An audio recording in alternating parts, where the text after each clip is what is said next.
Hey everyone, how's it going? This is the Bald Metal Nerd coming at you with another video where I'm finally going to talk about music again. Hooray! What inspired this one, or well, this is going to be a series of videos, is when you open a new tab in Firefox, you can get basically suggested websites for you to go to. And yeah, I'm betting you guys figured out what I'm zeroing in on.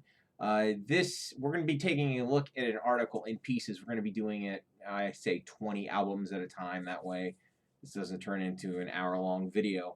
Where we talk a little bit about at least according to Rolling Stone, the 100 greatest metal albums of all time. We're going to see just how uh, accurate we think this is, because this stuff's always fun. So basically, Rolling Stone is basically a bunch of snobs, is what I would call it.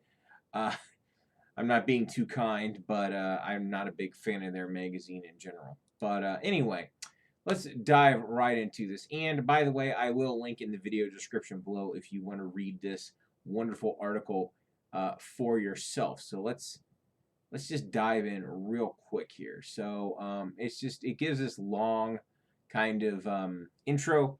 At least they are correct about one thing. They said that Black Sabbath was the first metal album, so they get at least part of this right. I'm not going to read all of this because this is way too long. So yeah, we're just going to skip over all this, and we're just going to get right into the list here. So number 100, Avenged Sevenfold, City of Evil. I consider it, a decent pop metal album. It's not terrible by any stretch.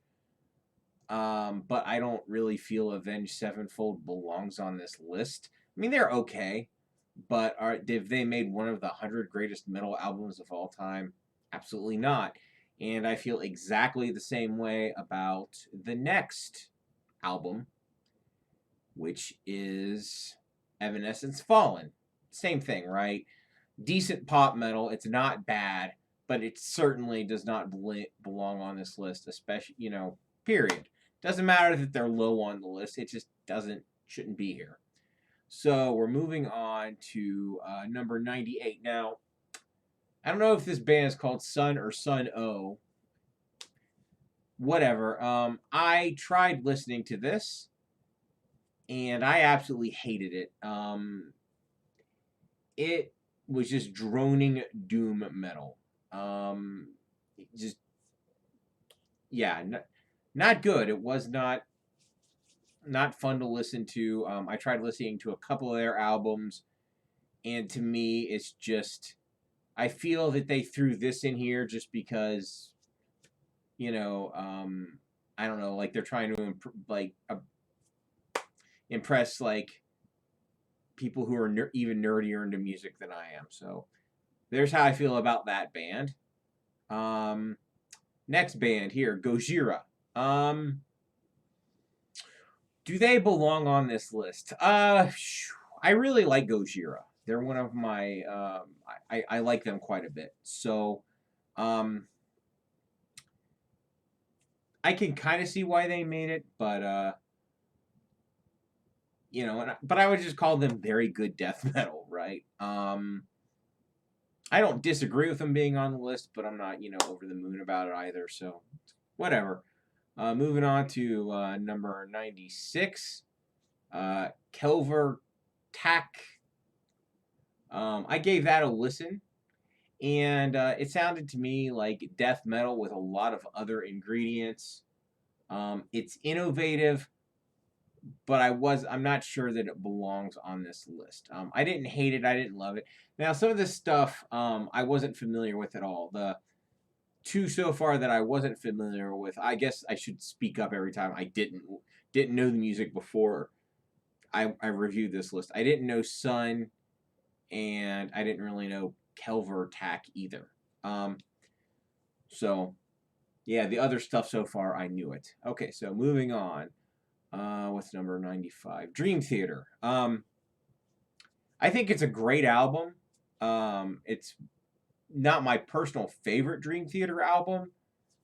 My personal favorite maybe Train of Thought. It just, you know, but I really do like Images and Words a lot. In fact, I like most of the Dream Theater catalog a lot.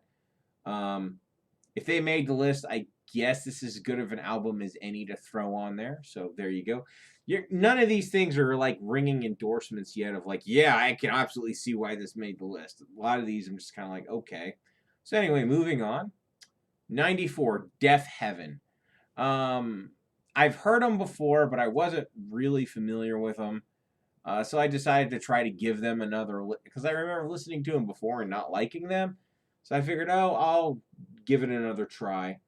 And I guess the rock press really seems to like them, like the Pitchfork crowd and like hipsters, for lack of a better term, really seem to like this band. I don't know if many metal fans do, but I think they're terrible. I know a lot of people. I guess they have their fans, but I think they're horrible. Again, just my personal opinion, and I think they're only on here because they're cool, for lack of a better term, I guess. I don't know. So anyway, number 93. This is I love this album, absolutely. But I almost feel that Astro Creep 2000 would have been a better choice for this. If we're gonna throw White Zombie on there, as I felt that was by far their best album. So yeah, I would just swap this for Astro Creep and say, okay, I guess it makes the list. But whatever. Moving on. Number 92. Okay. I I had heard of I Hate God before, obviously, but I never really listened to them. And so I gave this another listen, and I figured out why I didn't listen to them. In my opinion, the vocals are just terrible in that band. Absolutely awful. And the music is just meh, merely meh. Certainly didn't blow me away. It was just all right, and the vocals sucked. So that was my opinion. I know it's not much of one, but it's what I had. So moving on. This holy crap. I had never even. This is the first one that I ran across that I had never even heard the name of before. Right? I was like, what the hell is this? Naked City. I never heard of Naked City before. And I tried to listen to this, and it sounds like heavy guitar with the worst of free jazz thrown in and cartoon characters being tortured. So, yeah, pretty fantastic. Again, I felt it was just really there for, coolness factor, right? So, yeah, whatever. So far, this list is not impressing me. Okay, number 90. Body Count. I think it may belong on this list just due to the historical significance of this. The song "Cop Killer." Plus, it's actually pretty good. I am a fan of Body Count, but I don't feel this is their best album. But I guess I can see why this one made the list. I don't know. I might swap it out for one of their other albums, but I get why this one's on there. Because I don't know if they're really just going for objectively these bands' best works or just their most historically significant. I guess before I read the before I do the next video, I'll actually read the intro to this article instead of me just spouting off and giving a random uninformed opinion. So anyway, next album, Nightwish Once. Yeah, I think it's solid symphonic metal and it's good. But does it really belong on this list? I don't know. I didn't hear anything.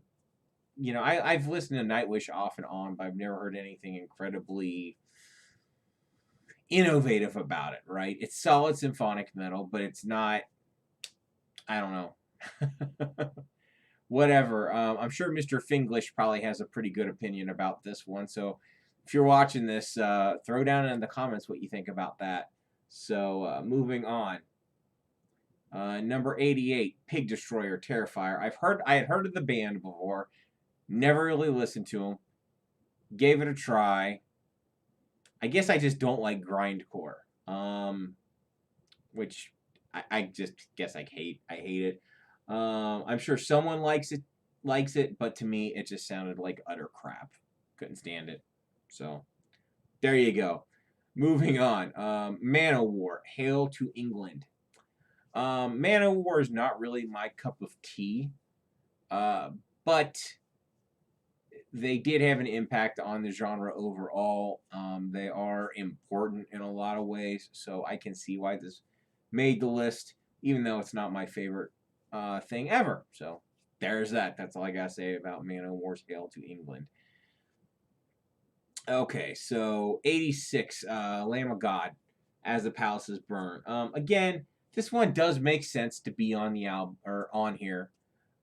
So as Lamb of God followed in Pantera's footsteps and kind of took it to the next level, and they kind of solidified their sound on this album. So I get why they chose this Lamb of God record to be on there. Lamb of God is not my favorite band, but I think they're solid enough, and they're definitely an extremely important metal band.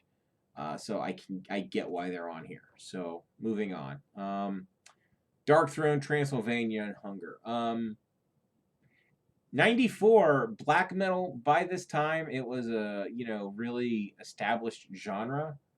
I had heard of Darkthrone before, but I wasn't all that familiar with their music, so I tried listening to it, and is this just a really significant black metal release? I don't know. I'm assuming that it is. I'm not a total expert on black metal.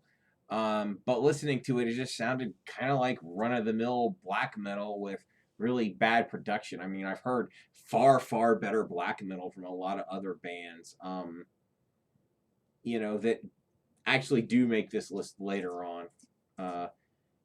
So we'll talk about that when we get to them. But yeah, whatever. I guess some people really like this one, and it made the top 100 for whatever reason. Anyway, moving on. This one, High on Fire's, Blessed Black Wings. I was somewhat familiar with the band, but I didn't really know this release that much. Again, just there's so much music, you can't know everything. So I gave it a listen, and I thought it was a very solid, good album. But I have no idea why it's on this list. It didn't sound remotely historic or different. Just good, solid metal. I mean, I'm not downing it. I liked it. I just have no idea why the hell it's on this list. Whatever. Anyway, moving on. Maybe because Dave Grohl thinks it's the most brutal album he's heard in years. I don't know. Whatever. It didn't sound any more brutal than a lot of death metal and stuff, but whatever. Okay, so anyway, moving on. 83, Baroness. The Red Album. Again, I wasn't super familiar with Baroness, so I tried to give this one a listen. And again, I kind of had a similar opinion as I did to the last one. I think it's good. I think it's solid. I'm just not sure why it's here. Yeah. That's pretty much it. Let's move on to 82. Entombed, Left Hand Path. They justify this one because they're saying it's like an early-ish death metal that threw groove in. I mean, I like it. I've, liked Entombed for a while, so whatever, sure, I guess. I mean, I don't know if this belongs on it, but whatever. It's certainly a lot better than a lot of the other entrants so far. So yeah, sure, belongs on the list. I think it's a pretty good album, but that's just my opinion. And number 81, this is the first album, well, maybe aside from Manowar, that I feel, well, I guess and Body Count. So 3 albums so far I can think of that has some historical significance. This was a pretty important early black metal album, so I understand why Bathory's Under the Sign of the Black Mark is making the list. I wasn't super familiar with it before. Again, I gave it a listen, and I liked it, so I get why it's there. And, yeah, so that is the bottom 20. I know this wasn't, I'm kind of just doing quick hits on this because really that's all this is meant to be. This isn't meant to be like a super in-depth discussion on all of this stuff. It's just my quick hot take.